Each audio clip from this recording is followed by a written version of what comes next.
On donne une tâche difficile, un sujet qui est quasi philosophique pour un juriste, mais je vais essayer de faire en sorte qu'en 30 minutes, la tâche ne soit pas trop ardue.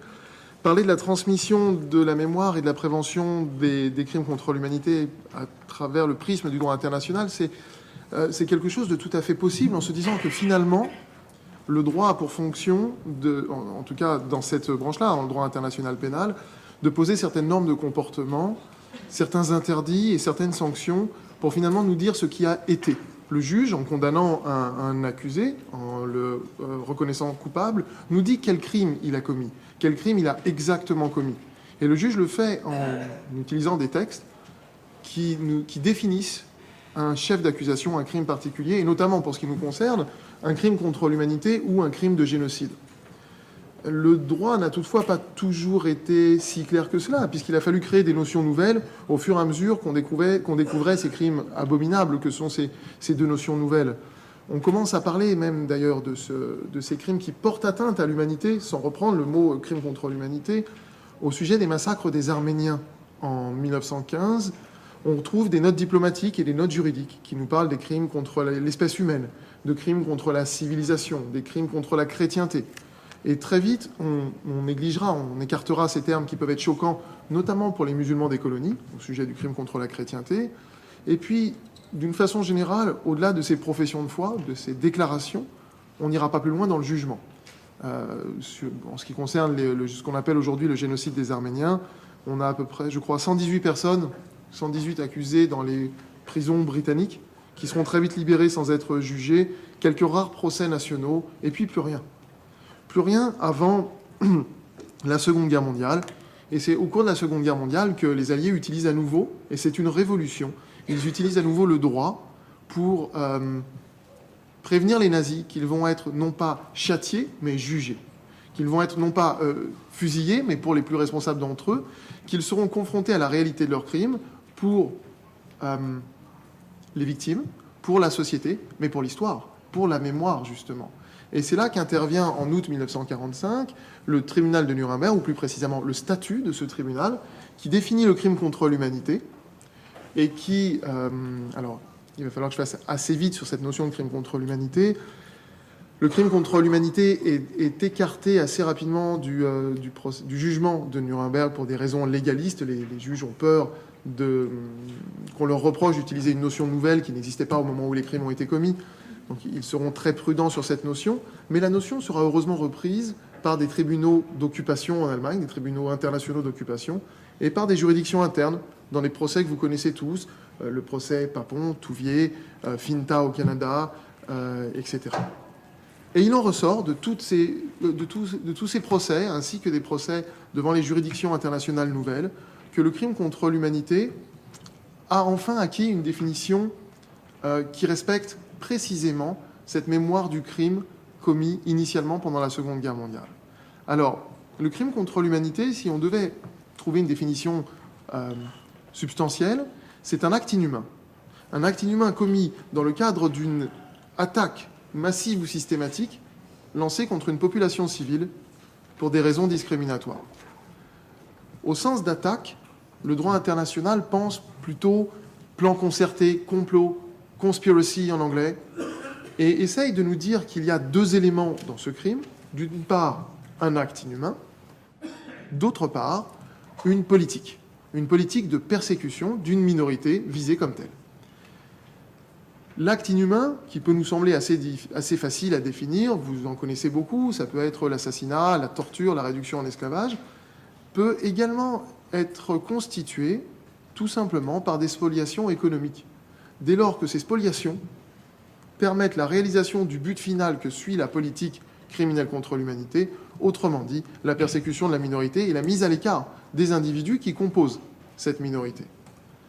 Et en ce sens, une fois qu'on a défini assez simplement l'acte inhumain, la politique qui vise cette population civile pour des raisons discriminatoires est un élément fondamental, parce que c'est cette politique qui permet finalement d'appréhender tous les responsables.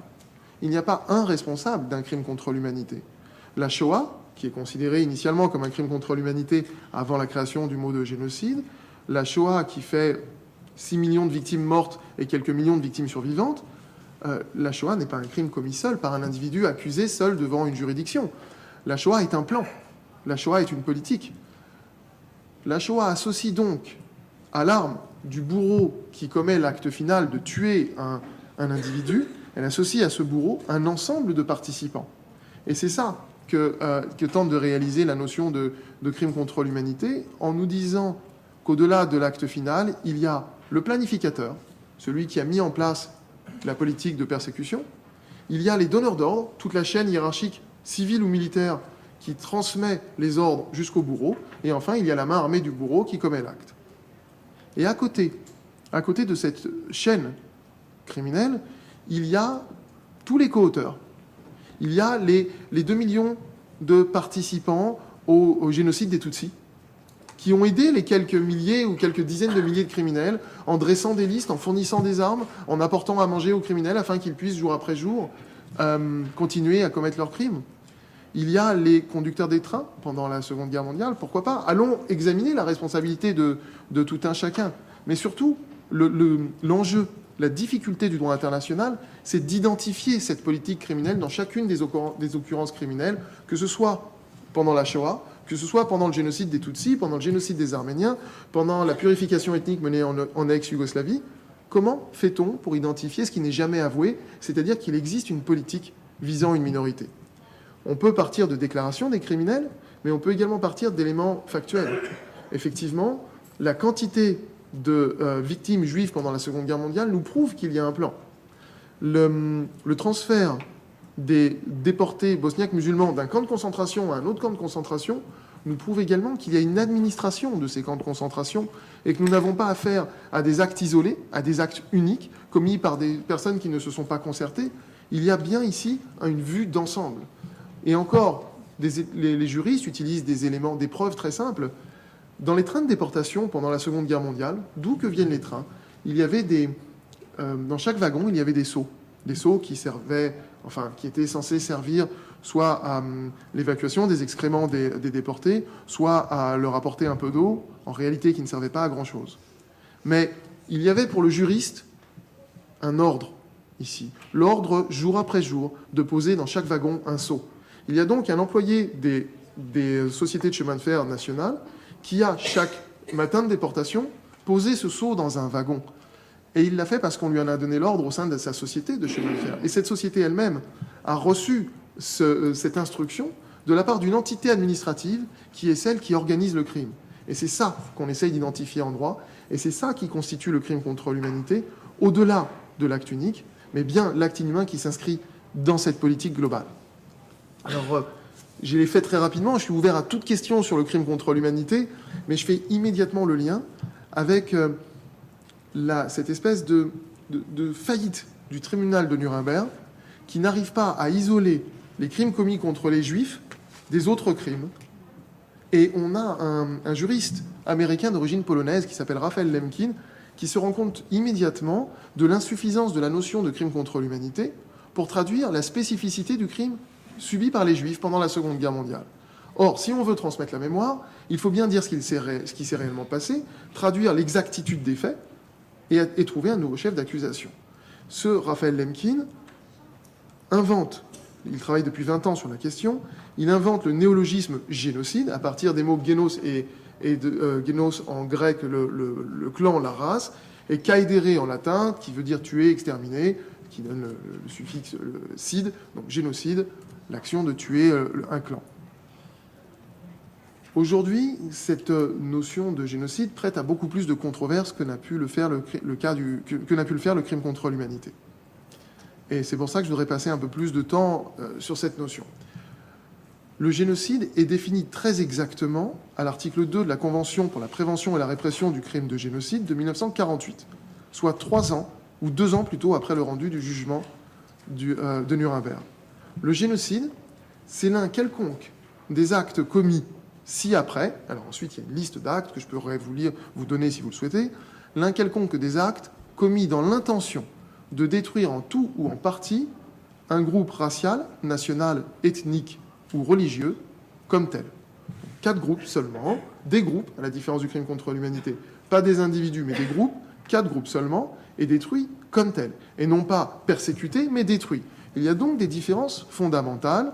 On va voir en deux temps quelles sont ces différences, quels sont les éléments constitutifs du génocide.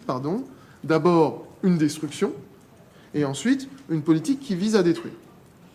Avant de voir ces deux éléments, à titre introductif, et je pense que les questions porteront sur cette remarque, au regard de cette définition qui est éminemment restrictive, qui ajoute quelque chose au crime contre l'humanité, puisque le crime contre l'humanité, c'est persécuter des individus, le génocide, c'est aller plus loin. C'est considérer que ces individus persécutés doivent tous disparaître.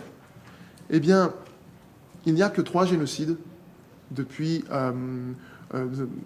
l'ère du droit international moderne, soit le génocide des Arméniens en 1915, mais pas les pogroms subis par les Arméniens en 1895 ou 1894, le génocide des Juifs à partir, je dirais, de fin 40, début 41, pas avant, pas le million de Juifs qui meurent avant, qui sont victimes de crimes contre l'humanité, le génocide des Tutsis à partir d'avril 1994, et pas les dizaines de milliers d'assassinats de Tutsis de 1959 jusqu'à 1993.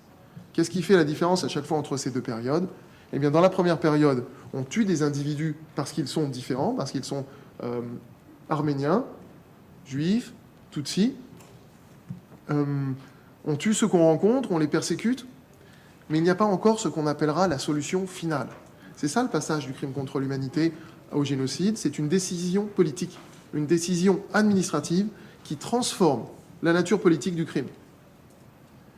Ce qui transforme la Shoah en génocide, c'est la conférence de Wannsee, soit que la conférence de Wannsee décide de la solution finale, soit qu'elle ne fasse, pour d'autres historiens, qu'entériner ce qui a déjà été entamé dans les faits, la même chose, la solution finale.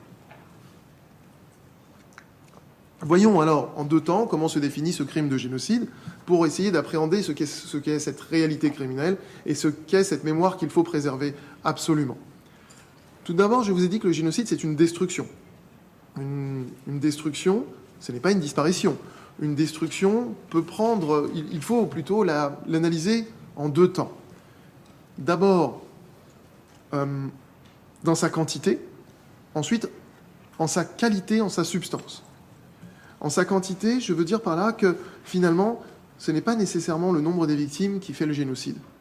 Ce n'est pas parce qu'on a beaucoup... On entend aujourd'hui assez systématiquement, dès qu'on est confronté à un terrain criminel, à une politique criminelle, à une massivité de victimes, on entend utiliser à tort et à travers le terme de génocide. Mais si on est attentif, si vous êtes attentif à ce que vous appelez la préservation de la mémoire, alors on ne peut pas faire cela. On doit examiner non pas le résultat criminel, mais l'intention criminelle. Autrement dit, posez-vous la question de savoir si on avait pu interrompre les miliciens au Rwanda en 1994, dès le mois d'avril. On aurait eu quoi ? 100 000 morts, 10 000 morts au lieu d'1 million ? Est-ce que ça aurait fait un génocide ? Si on avait arrêté les nazis plutôt à 1 million de victimes ou à 50 000, est-ce que ça aurait fait un génocide ? Est-ce qu'à l'inverse, ce ne serait pas plutôt donner une prime au génocidaire incompétent que de considérer qu'il n'a pas commis le crime, puisqu'on l'a arrêté suffisamment tôt ? Donc en réalité, le génocide n'est pas constitué par le nombre des victimes atteintes, par les 6 millions de victimes juives par exemple, mais par le nombre des victimes visées. Et en l'espèce, les nazis ne sont pas coupables d'un génocide parce qu'ils ont tué 6 millions de personnes, mais parce qu'ils en ont visé 11 millions. Il est là le génocide, dans le but visé. On se moque du résultat, sur un plan judiciaire bien sûr, hein. On se moque du résultat, on peut envisager un génocide à partir de 2 morts, parce que la Convention sur le génocide nous parle du meurtre de membres du groupe, membres au pluriel, de membres... Alors évidemment, je vous le concède, on n'engagera pas des poursuites qui sont très lourdes pour génocide si on n'a que 2 morts, mais en théorie en tout cas, retenez-le, le génocide est constitué par la visée criminelle et non pas par le résultat criminel. Ensuite, en ce qui concerne la dimension qualitative de cette destruction, vous avez parlé à l'instant de la destruction de la culture, qui est un élément fondamental du génocide, mais une conséquence, pas un élément constitutif. Lorsqu'on tue 6 millions de juifs, lorsqu'on déporte, lorsqu'on fait fuir des individus, finalement, c'est vrai qu'on détruit au passage leur culture, leur langue, mais la jurisprudence internationale est depuis longtemps constante pour nous dire que ce n'est pas la même chose d'assassiner des individus et de détruire d'une part et de détruire d'autre part des écoles, des bibliothèques ou des langues. La seule destruction de la culture d'un groupe n'est pas génocidaire. La disparition d'une culture n'est pas non plus génocidaire, et le concept de génocide culturel est en droit un oxymore. C'est quelque chose qui n'existe pas. Un génocide, c'est une destruction biologique, une destruction d'individus. On ne peut pas parler de génocide au Tibet, par exemple. La politique criminelle chinoise menée au Tibet, et remarquez au passage que j'ai dit qu'elle était criminelle, cette politique vise à éteindre les velléités indépendantistes chinoises, d'une part, pour protéger la souveraineté territoriale chinoise, et elle vise également à diminuer la culture tibétaine, au sens où la culture juridique chinoise est celle d'une nation unique, d'une entité, d'un peuple unique, dans laquelle les identités culturelles n'ont pas de place. Tout individu qui exprime soit cette culture, soit cet indépendantisme, doit être persécuté selon les autorités chinoises. Cette persécution passe par des assassinats, des mises en prison, pourquoi pas, des passages à tabac, etc. Mais le pouvoir criminel se satisfait ici de la disparition du lien qui unit les individus. C'est le lien qui unit les individus tibétains qui doit disparaître au sens du pouvoir politique chinois qui persécute ces Tibétains. Et pour preuve, un Tibétain qui renonce à son identité ne sera pas persécuté. Beaucoup de supplétifs de l'armée chinoise qui persécutent les indépendantistes tibétains sont Tibétains eux-mêmes. Ici, il y a bien la preuve que ce que visent les criminels, c'est bien le lien qui unit les individus et non pas les individus eux-mêmes. Il y a donc non pas génocide, mais crime contre l'humanité dirigé contre des individus à raison d'une expression politique ou d'une appartenance à une minorité. De la même façon, la purification ethnique menée en ex-Yougoslavie, notamment en Bosnie par les miliciens de la Republika Srpska, de loin commandités vraisemblablement par le pouvoir serbe. Cette politique-là visait à rendre un territoire ethniquement pur. Et tous les moyens, même les plus criminels, étaient bons. Les miliciens voulaient voir partir de ce territoire bosniaque musulman tous les bosniaques musulmans. Et tous les moyens étaient bons. L'assassinat, la persécution, la réduction en esclavage, la mise dans des camps de concentration, tous les mauvais traitements inimaginables. Mais les frontières étaient ouvertes. Et les victimes pouvaient, celles qui survivaient bien sûr, les victimes pouvaient partir. Au Rwanda, en 1994, on ferme les frontières et les criminels nous disent « Nous ne commettrons pas l'erreur de 1959 où justement il y a eu purification ethnique, nous ne commettrons pas cette erreur, nous tuerons tout le monde, il n'y aura plus de questions Tutsi ». C'est une différence fondamentale. Dans un cas, les criminels disent aux victimes « Il n'y a pas de place pour vous sur notre terre ». Dans l'autre cas, on dit aux victimes « Il n'y a plus de place pour vous sur terre. Vous n'avez pas le choix. La seule solution, c'est la mort ». Et ici, c'est la différence fondamentale entre deux mémoires, entre deux réalités criminelles tout à fait distinctes, entre d'une part un crime contre l'humanité et de l'autre un génocide. Il me reste encore un peu de temps ? 7 minutes. 7 minutes. En 7 minutes, je vais faire le lien avec le deuxième élément constitutif qui sera finalement vu beaucoup plus rapidement parce qu'on va le voir de façon négative. J'ai dit tout à l'heure que le génocide, c'est une intention de détruire un groupe racial, national, ethnique ou religieux comme tel. Toute situation qui ne correspond pas à cela n'est pas un génocide. Toute politique qui vise à acquérir un territoire, à obtenir une victoire stratégique, une victoire ou un gain économique, ne poursuit pas ce mobile de destruction. Le génocide, c'est une politique engagée dans le but de détruire un groupe. Il est là le but des criminels. Il n'est pas autre chose. Évidemment, en même temps, les criminels spolient les biens. C'est une conséquence évidente, détruisent une culture, mais ce n'est pas là leur mobile fondamental. Et toute politique qui ne répond pas à cette exigence de ce mobile fondamental n'est pas génocidaire. Je viens de comparer la situation du génocide des Tutsis et du crime contre l'humanité subi par les Bosniaques musulmans. Laissez-moi poursuivre le raisonnement avec ce qu'on a à tort bien souvent appelé le génocide commis par les Khmers rouges, ou le génocide cambodgien. Il n'y a pas eu de génocide au Cambodge, selon tous les spécialistes, à l'exception, qui sera peut-être établie et qui ne l'est pas encore, du crime subi par la minorité Cham à la frontière vietnamienne. Mais pour le reste, les pauvres, les victimes, les 2 millions, soit le tiers de la population, les 2 millions de victimes de la folie de cette sociétés utopiques dénuées de classe sociale inventées par les Khmers rouges ne sont pas des victimes. Il n'y avait pas ici de groupe défini. Les criminels, quand bien même ont-ils tué un nombre important de personnes, ont tué des gens qui avaient des lunettes parce qu'ils pouvaient être des intellectuels et créer de la dissension, des gens qui avaient des vélos parce qu'ils pouvaient colporter des nouvelles. En fait, on est dans la folie la plus totale, mais il n'y a pas de groupe identifié que l'on voudrait tuer. On n'a jamais voulu détruire le groupe cambodgien comme tel. Ce n'est pas le cas. Et vous ne verrez pas des poursuites, enfin des jugements devant la Chambre spéciale, la Chambre extraordinaire aujourd'hui. Il n'y a pas de jugement pour génocide. Je vais vous montrer là, alors qu'on utilise très souvent la notion de génocide cambodgien, on l'entend très souvent, il y a ici une contradiction avec la réalité. Et c'est ici que je veux insister sur la nécessité qu'on a en droit de préserver la mémoire. Si on ne préserve pas la réalité des chefs d'accusation, on finit par mentir sur la réalité criminelle. Si on finit par mentir sur la réalité criminelle, on finit par mentir sur la réalité factuelle et on finit même par insulter la mémoire des victimes qui ont subi des choses différentes. On a eu cet enjeu lors du procès Barbie en France, et je pourrais conclure là-dessus, ou plutôt je voudrais après conclure sur l'image qu'on vous montre ici, cette très belle image. Mais d'abord sur le procès Barbie en France. Les victimes pour lesquelles a été jugé Barbie en France étaient des résistants. Barbie a été condamné pour crime contre l'humanité parce que, malheureusement, la notion le crime de guerre est prescriptible en France dans la législation française.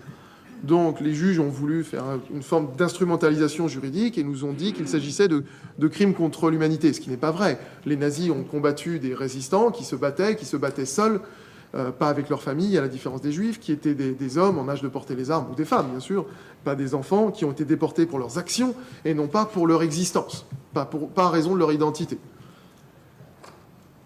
Les juges ont pu nous dire qu'ils n'avaient pas voulu séparer les déportés d'un même train. Finkielkraut? Non, c'est Frossard. C'est André Frossard qui a répondu d'une façon très pertinente en reprenant l'image ferroviaire et il nous a dit qu'il ne s'agissait pas des déportés d'un même train, qu'il y avait d'un côté les résistants et de l'autre côté l'enfant juif, et que le train de l'enfant juif va plus loin, il va vers Birkenau, Sobibor, Majdanek, autrement dit vers des camps d'extermination dans lesquels les déportés résistants ne rentraient pas. Et qu'on ne peut pas faire un seul convoi de ces deux destinations. Or, si je prends... je crois que l'auteur de ces images magnifiques est ici. Il y a ici la mise en perspective, comme vous pouvez le voir, et qui ne choque personne. Et pourtant, je pense que l'artiste ici veut attirer notre attention sur cette question. Il y a ici une femme en habit de déportée avec un enfant dans les bras. Ceci n'a jamais existé. Les enfants ne rentraient pas. Les enfants juifs, puisqu'elle a une étoile jaune, ne pouvaient pas rentrer, ils passaient directement par la chambre à gaz. Les juifs ne rentraient pas dans les mêmes camps que les déportés politiques qui ont un triangle rouge. Les triangles rouges rentraient dans les camps que vous connaissez, dans les camps de Buchenwald par exemple. Les déportés juifs passaient par Birkenau, étaient assassinés dans 90% des cas. Ceux qui pouvaient travailler 3 mois étaient ensuite expédiés dans des camps de travail où ils mouraient beaucoup plus rapidement. On estime que le taux de mortalité des déportés juifs était de 90% à l'arrivée et à peu près 80% ensuite pour les 10% qui survivaient. Le taux de mortalité des résistants soumis à des conditions effroyables dans ces camps de concentration dépassait les 35 à 40%. On a des situations très différentes dont la mémoire doit être préservée de façon différente. C'est ce que tente de faire le droit international en utilisant des chefs d'accusation très différents dans des procès différents, des procès pour crimes contre l'humanité, ou bien pour crimes de guerre, ou bien pour crimes de génocide. Et nous tâcherons toujours de faire la différence entre toutes ces notions pour préserver la mémoire des victimes. Je vous remercie.